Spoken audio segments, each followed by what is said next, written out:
to see the Kings Row earlier on tonight, so going to be good. It's going to be on the attacking side, IDDQ to start things off here, who we've kind of followed throughout the whole bracket. It's kind of just worked out that way. I didn't really want to miss this. Of course, this is a rematch. The last time these two teams went head-to-head, it was the Ghost Gamers Cup number 3, and it was IDDQ with a 2-0. So, not ideal for Melty. Yep, I would say there's a little bit of a difference between now and then. Obviously, some time has passed, but Melty have actually started to practice a little bit more. Plus, IDDQ actually lost Bromos, which is why you're seeing Ploopy now playing for his position here at the moment. But I'm curious to see how this game goes. I want to see a good game between these two teams. Melty was basically the reigning champion of Europe in the first initial beta phase. But just to remind you guys, this is a tournament with a hero limit, so you can only have a max of 1 hero on each side. Just some things that we're testing with, with the next couple of weeks. There's also some, potential to do some change or to limit hero changes in the game as well. But Blizzard put in the options, so we might as well use them. Might as well just get a little bit of an idea of how they do work in a competitive environment and see how it goes in the long run. Yes, indeed. And now it has been said that Taimu's Widowmaker is pretty nasty. I think that was the reason why Hanamura was banned out in the last game, because the Reinforced just didn't even want to deal with that. So the man's reputation precedes him somewhat, and obviously standing in this window, they're maybe just trying to spot out what kind of heroes that Melty are going to be using. But of course, Melty aren't really going to show themselves so much here, but you can see what they're coming with. Melty is Crew, Board, Cabal, D-Gun, Nico, and Moon. And of course, on the side of IDDQD, you see them ordered a couple times tonight. Chips Hayam, Taimu, Internet Hulk, Ploopy, Coco, and Never Give Up. I love that name for some reason. But there we go. They're trying to push out off the back of that Reinhardt sitting lovely, sitting tucked in behind that shield, trying to allow Taimu to get some shots off. Yeah, and he's hoping maybe just to try and work down that Reinhardt shield as well. You can see him taking shots that won't necessarily hit someone fully. He does want to work down the enemy Reinhardt shield, though. It's kind of a race. Who can kill the other Reinhardt shield first? Now, we did, of course, see Ploopy go down. He actually got caught before he managed to get to grips with Melty right now. But this payload will still be able to go down through the cave a little bit now. But here we go. Melty, this is the strat. They're now going to push forward. Moon misses his charge. Isn't going to land it. And Coco is actually going to get him straight up against the wall. However, Board did take down Never Give Up. We did have the 1-for-1 trade so far.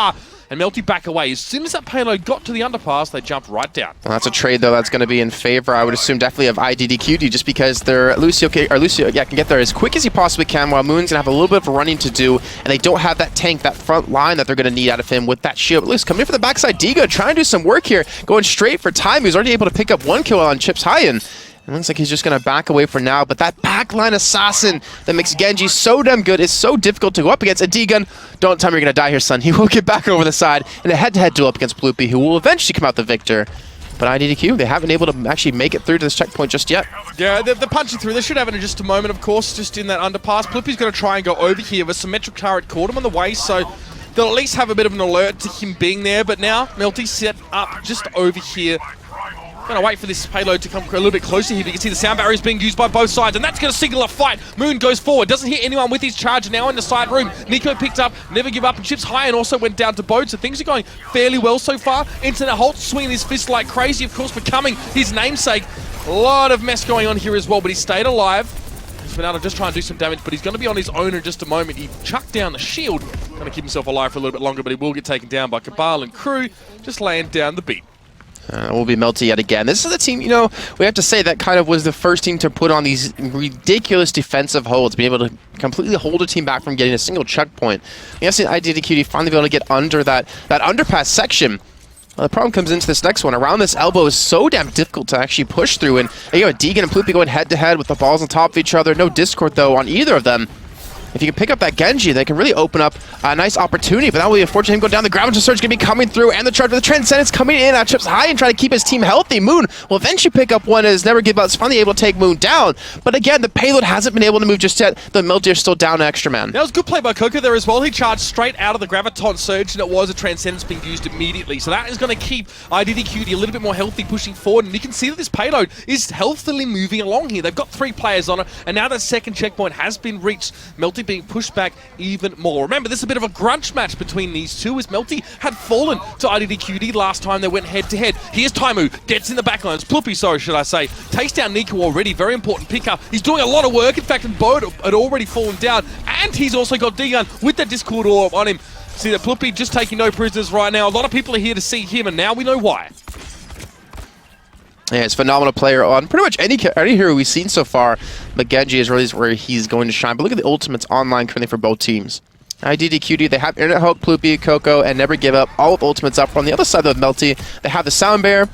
They have the Deadeye out of Nico. Now Deacon finally getting his up and available. And the Earth Shatter. But look at that, the aggression out of Winston. Internet Hulk charging straight into him, trying to hold them back. The Sound Bear is going to be coming in. And it's allowing Ploopy to do some ridiculous damage towards that back line. Well, the front line of Melty is just melting away. Melty did have the Dragon Blade up as well, and he's gone straight through Moon like a knife through butter. Nothing to stop him there as well. And Melty yet again have fallen. It was a great little first push from Internet Hulk to get involved. And now the man himself was just fighting down Crew on the top here. So it seems like pound for pound, IDDQ are looking a fair bit stronger than Melty currently. Melty need to hold on. This is quite a sprightly pace that's been made forward here. Shield goes down there, care of Internet Hulk, and it's going to allow for Moonell and D-Gun to be taken down. Blippi comes forward. Taimu did as well, but Nico this time was able to get the better of him, albeit falling a little bit later on. Let's see, this is going to be, I guess, the most difficult position, the most difficult point of the map is getting to that final checkpoint, that finish line. And again, Internet Hulk just does not care about getting really aggressive. He knows his team is going to be there to back him up. But Deacon, look towards the left-hand side of your screen. He's actually right behind them, trying to be a nuisance, trying to actually just harass as much as he possibly can. But his ultimate, it isn't up just yet. He's only about 25%. If he can pick up this kill, though, on a Ploopy, that would be huge. But the Deadeye be coming through with an Earth Shatter, and the Deadeye's going to be interrupted by a counter Earth Shatter coming out, and Melty Moon does disable him just high and forwards to pop the ultimate to keep him and his team alive. But this fight hasn't ended either way. Melty already lost on 2, already lost on 3rd. His board's going to fall down, and the primal rage battle going on between Internet Hulk and Crew in that room is just deadly. Yeah, it's pretty messy there. As you see, I was trying to follow Crew through that fight. He got taken down. His arms were swinging like crazy. This is going to be a very, very good time made by IDDQ. Coco managed to get the counter charge on Crew. Moon, sorry, who was also stun grenaded mid-air. So that's pretty darn quick, Jason. The time's right there for us. And you can see that between the first and last checkpoint, there's really only about a couple minutes there for IDDQ. Ploopy, no surprise to see him at the play of the game. See exactly how it went down. He was just getting into the back line the whole time. You can see Nico fell first, and then he managed to follow up on towards board here as well. From there, the Dragon Blade was able to come out on a moment after D-Gun went down. You can see he's doing a lot of this without his ultimate. Honestly, just phenomenal work out of IDDQ, and I think we're seeing why they're able to beat Melty in the past. But, you know, I want to also say this. I'm not sure if it's IDDQ just playing really well, or maybe it's just Melty haven't had the time. I want to give them the benefit of the doubt. Just haven't had the time that they've wanted to practice, to get things underway, and to finally, you know, get comfortable with the current patch. Because you check out all different games, the teams who are always at the top are the teams who can adapt the quickest, who can really kind of get in there and figure out exactly what's going to be overpowered and what's strong at the time. And, you know, Melty, they just seem to be struggling with transition, I'd have to say. It seems like they're getting no room to breathe here as well. I mean, Ploopy, clearly a problem for them to deal with. I think D-Gun actually picked up the Genji, which is normally Nico that we see. But yeah, D-Gun went for that one and honestly lost out quite a few times there. You know, usually D-Gun and Nico working, whether it's you know, a Genji and a McCree, they'll go between them as well. The same you could say with Taimu and, of course, Ploopy on the other side of things here. It just seemed like we saw who the better Genji was. And then even Taimu as well, playing that McCree, was able to do a lot of work from the front line. Just burst down those shields, do damage, brawl out with Winstons and Reinhardts and just get the job done in general. So, yeah, Melty, again, this is, look, to be fair, this year, since the beta went on a break, they actually haven't really posted a big result yet. They haven't played in all the tournaments, but they have struggled so far to really get up on towards the podium. And you can see why. There are a lot of big teams now in IDDQD who were Hulktastic Mix, who were in the mix, I guess, but never quite as good as Melty and the then Fnatic team, have now started to come through, and they're taking the scene by storm. I mean, what small scene we have with the beta, of course, already. I think Hulktastic also kind of grown as a player, because back then all they really played was Widowmaker, and that really didn't get them the victories and the plays that they wanted and needed.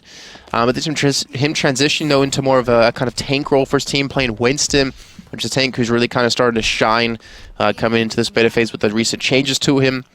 But we're about to get underway. You can see the times on the right hand side of the screen, guys. And they have to finish Melty quicker than 5 minutes and 9 seconds if they want to be able to pick up this first map. Remember, it's a best of 3, and then after this, we'll be going to the grand finals to be doing it in a best of 5. So almost the best team will prevail here. Nico himself has picked up a Widowmaker here, so we're going to see a bit of a duel. And the question is, will Nico head straight up towards the building or the rooftop of it? to start things off. It's not common that you see teams at this level push so far forward, but Nico still checked for the cheese spot anyway.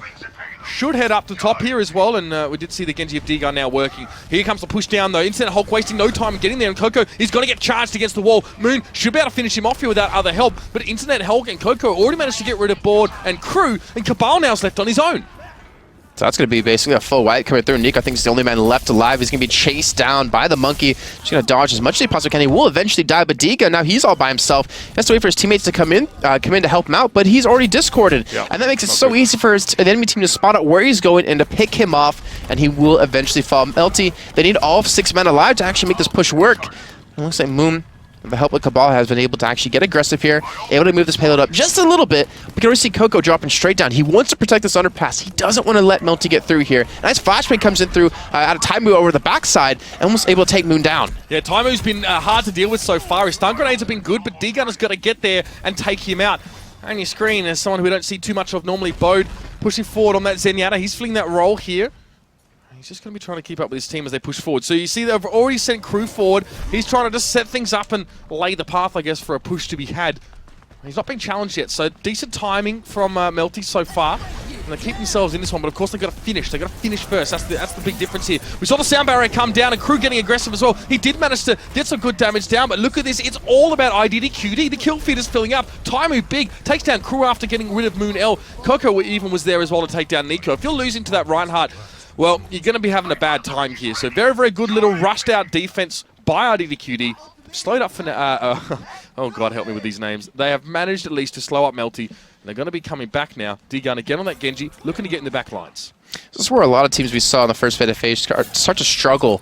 Because yeah, they can get to the underpass. That's relatively easy, but getting around these corners, getting out of these choke points is so damn difficult. And there we go. To see Ploopy under attack here.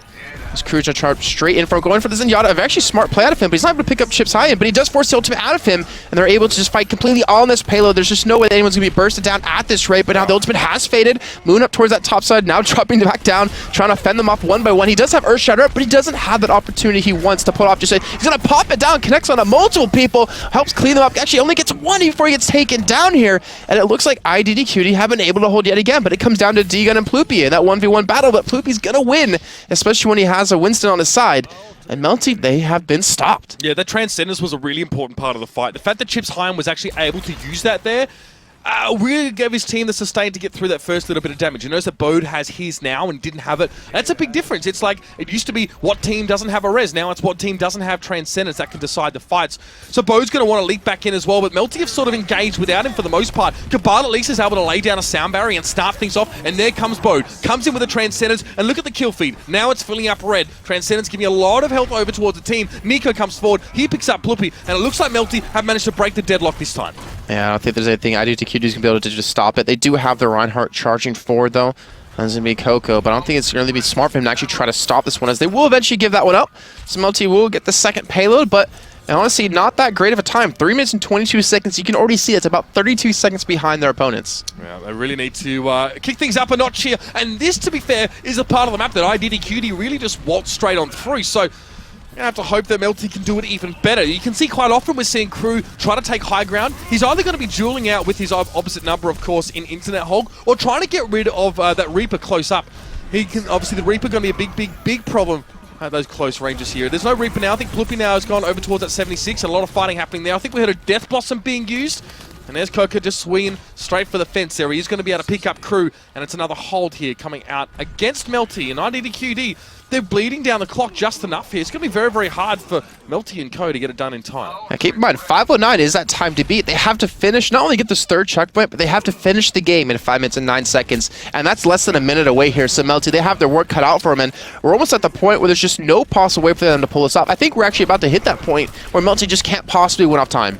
Yeah, well, they're going to push forward anyway, and they're going to try it. It needs to be a damn good push pretty much right about now. The push comes in from Coco. He does get the pin, but he gets taken out. Nico is discorded, but at least the sound barrier comes down. It's going to keep him alive for a little bit longer, and Crew is pushing forward, always coming forward here. We see the Deadeye being channeled there. I don't really know if it's going to claim anyone at this stage, but Ploopy as well is going to get his tactical visor down, and, well, it's going to be pretty nasty. Nico can't really stand up to that, nor can Cabal, and Ploopy has pretty much dashed Melty's hopes away of winning this map. And the question comes down to now, what can't Ploopy play at this rate? He's just been able to wipe them them out, almost 3 people at a time. Even GG's being called up by Melty because they realize that it's almost, or that it is over. There's no way they could possibly come back from this one. So, IDDQ are going to pick up the first map here in this best of 3. Yeah, very strong showing from them on the attacking side here. This is what we've been saying. Melty, who was such a solid team before Christmas time, now struggling a little bit with the way that the game has changed. And yeah, I mean, we have got a restriction here of one hero per team of that kind. But you know, it's that's not changing things too much, really. I mean, the NA meta, of course, is seeing that